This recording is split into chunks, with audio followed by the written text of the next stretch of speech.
We exist in this really weird space at the moment where it kind of takes a creator of color to be racially discriminated against and speak out about that before it's actually brought to social media or before it's platformed or before we see this really broad conversation around it. And that kind of has to change. Like, it's 2024. There has been so much research, particularly in the last 5 years, that's really quantified and outlined this issue that I really hope to bring light to today. But we've still got like macroaggressions from the Youthforia launch earlier this year. For those that don't know, Youthforia, a small indie brand, launched a foundation that included only black pigment.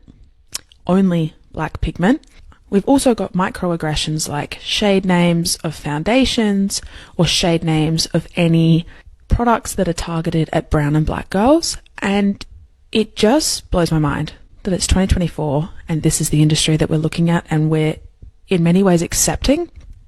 So today we're going to kind of unpack that. Let's define what we mean by black beauty. Lolly King wrote this brilliant article for Harper's Bazaar back in October 2021, where she brilliantly articulated how reductive the term black beauty is. King wrote, "Most of the black-owned beauty founders I spoke to launched their brands from a need to make space. Founder of Uma Beauty, Sharon Tudor, questioned, how do I create a space that is safe for everyone? How do I change this monolithic view of beauty and make beauty varied?"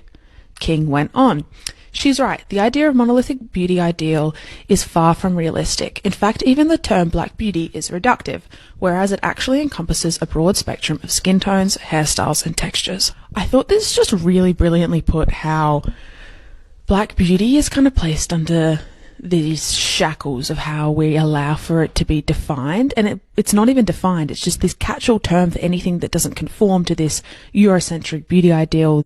And we don't allow for the same space as skin types or undertones or hair textures when it comes to black women. It's just black beauty. Here in Australia, or specifically for me today, Ghana country, the colonisation of beauty has built an incredibly exclusive industry where, again, you must conform to the white beauty ideal, or as First Nations beauty creator Rosie Kalina told Vogue, that as a minority creative, and even to a greater extent as a First Nations creative, Rosie has not found social media without its pitfall of others asking for representation of Aboriginality that they can understand.